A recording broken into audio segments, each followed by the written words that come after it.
ಗುಂಡ್ಲುಪೇಟೆ ತಾಲೂಕಿನ ಮಂಚಹಳ್ಳಿ ಸುತ್ತ ಕಾಡಾನೆಗಳ ಉಪಟಳ ಮುಂದುವರೆದಿದೆ. ಗ್ರಾಮದ ಮಹದೇವಪ್ಪ ಹಾಗೂ ಬಸವರಾಜಪ್ಪ ಎಂಬ ರೈತರ ಜಮೀನಿಗೆ ನುಗ್ಗಿದ ಕಾಡಾನೆಗಳು ಸೋಲಾರ್ ತಂತಿ ಬೇಲಿಯನ್ನ ಧ್ವಂಸ ಮಾಡಿವೆ. ಜಮೀನಿನಲ್ಲಿ ಬೆಳೆದಿದ್ದ ಲಕ್ಷಾಂತರ ರೂಪಾಯಿ ಮೌಲ್ಯದ ತರಕಾರಿ ತಿಂದು ತುಳಿದು ಹಾನಿ ಮಾಡಿವೆ.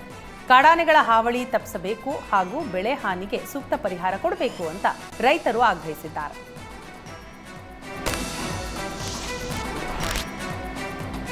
ಚಿತ್ರದುರ್ಗ ಜಿಲ್ಲೆ ಹಿರಿಯೂರು ಪಟ್ಟಣದಲ್ಲಿ ವಾಕ್ ಮಾಡ್ತಾ ಇದ್ದ ಮಹಿಳೆಯ ಮಾಂಗಲ್ಯ ಸರ ಕದ್ದು ಕಳ್ಳರು ಎಸ್ಕೇಪ್ ಆಗಿದ್ದಾರೆ. ಹಿರಿಯೂರಿನ ಲಕ್ಷ್ಮಮ್ಮ ಬಡಾವಣೆಯಲ್ಲಿ ನಿವೃತ್ತ ಎಎಸ್ಐ ತಿಪ್ಪೇಸ್ವಾಮಿ ಪತ್ನಿ ವಿನೋದ ಕೊರಳ್ನಲ್ಲಿದ್ದಂತಹ ಸರ ಕದ್ದು ಪರಾರಿಯಾಗಿದ್ದಾರೆ.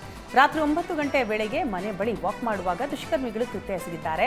ಪಲ್ಸರ್ ಬೈಕ್ನಲ್ಲಿ ಬಂದಿದ್ದ ಇಬ್ಬರು ಚಿನ್ನದ ಸರ ಕದ್ದು ಎಸ್ಕೇಪ್ ಆಗಿದ್ದಾರೆ.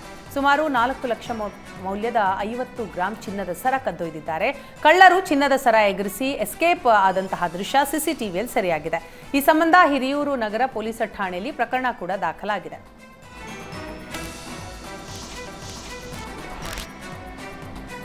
ಡಬಲ್ ಮರ್ಡರ್ ಬಳಿಕವೂ ಮಂಗಳೂರು ಕೇಂದ್ರ ಕಾರಾಗೃಹ ಸುಧಾರಿಸಿಲ್ಲ. ಜೈಲು ಸೇರಿದ ಖೈದಿಗಳ ಮೇಲೆ ಹಲ್ಲೆಗೆ ನಟೋರಿಯಸ್ ಖೈದಿಗಳು ಸುಪಾರಿ ಕೊಟ್ಟಿದ್ದಾರಂತೆ. ಮಿಥುನ್ ಮೇಲೆ ಹಲ್ಲೆಗೆ ಹೊರಗಿನ ವ್ಯಕ್ತಿಗಳು ಸುಪಾರಿ ಕೊಟ್ಟಿರೋ ಶಂಕೆ ವ್ಯಕ್ತವಾಗಿದೆ. ಹೊರಗೆ ಸುಪಾರಿ ಪಡೆದು ಸಚಿನ್ ಮತ್ತು ಟೀಮ್ನಿಂದ ಮಿಥುನ್ಗೆ ಹಲ್ಲೆ ನಡೆಸೋದಕ್ಕೆ ಪ್ಲಾನ್ ಆಗಿತ್ತು. 10 ವರ್ಷಗಳ ಹಿಂದೆ ಇದೇ ಮಂಗಳೂರು ಜೈಲು ಡಬಲ್ ಮರ್ಡರ್ಗೆ ಸಾಕ್ಷಿಯಾಗಿತ್ತು. 2015ರ ನವೆಂಬರ್ 2ರಂದು ಭೂಗತ ಪಾತಕಿ ದಾವೂದ್ ಸಹಚರರ ಹತ್ಯೆಯಾಗಿತ್ತು. ಜೈಲಿನಲ್ಲೇ ಮಾಡೂರು ಯೂಸುಫ್ ಮತ್ತು ಛೋಟಾ ಶಕೀಲ್ ಸಹಚರ ಗಣೇಶ್ ಶೆಟ್ಟಿ ಹತ್ಯೆಯಾಗಿತ್ತು. ಭೂಗತ ಪಾತಕಿಯೋರ್ವ ಖೈದಿಗಳಿಗೆ ಸುಪಾರಿ ಕೊಟ್ಟು ಜೈಲಿನಲ್ಲೇ ಹತ್ಯೆ ಮಾಡಿಸಿದ್ದ. ಈಗ ಮತ್ತೊಮ್ಮೆ ಇಂಥದ್ದೇ ಘಟನೆಗೆ ಮಂಗಳೂರು ಜೈಲು ಸಾಕ್ಷಿಯಾಗುವ ಶಂಕೆ ವ್ಯಕ್ತವಾಗ್ತಾ ಇದೆ.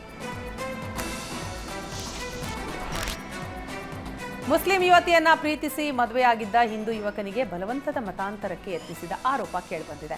ಗದಗ ನಗರದ ವಿಶಾಲ್ ಕುಮಾರ್ ಹಾಗೂ ತಹಸೀನ್ 3 ವರ್ಷದಿಂದ ಪ್ರೀತಿಸಿ ರಿಜಿಸ್ಟರ್ ಮ್ಯಾರೇಜ್ ಆಗಿದ್ರು. ಈ ವಿಚಾರ ಗೊತ್ತಾಗ್ತಾ ಇದ್ದ ಹಾಗೆ ಮುಸ್ಲಿಂ ಸಂಪ್ರದಾಯದಂತೆ ಮತ್ತೊಮ್ಮೆ ಮದುವೆ ಮಾಡಿಕೊಳ್ಳಲು ತಹಸೀನ್ ಕುಟುಂಬಸ್ಥರು ಒತ್ತಾಯ ಮಾಡಿದ್ರು.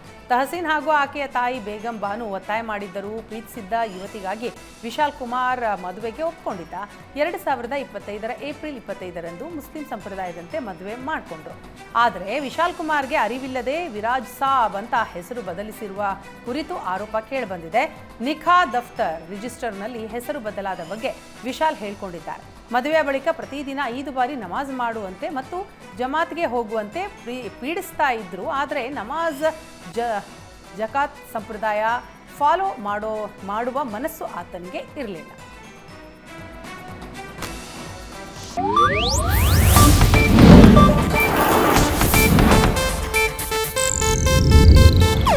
ಇದು ಏಷ್ಯಾನೆಟ್ ನ್ಯೂಸ್ ನೆಟ್ವರ್ಕ್ ಪ್ರಸ್ತುತಿ.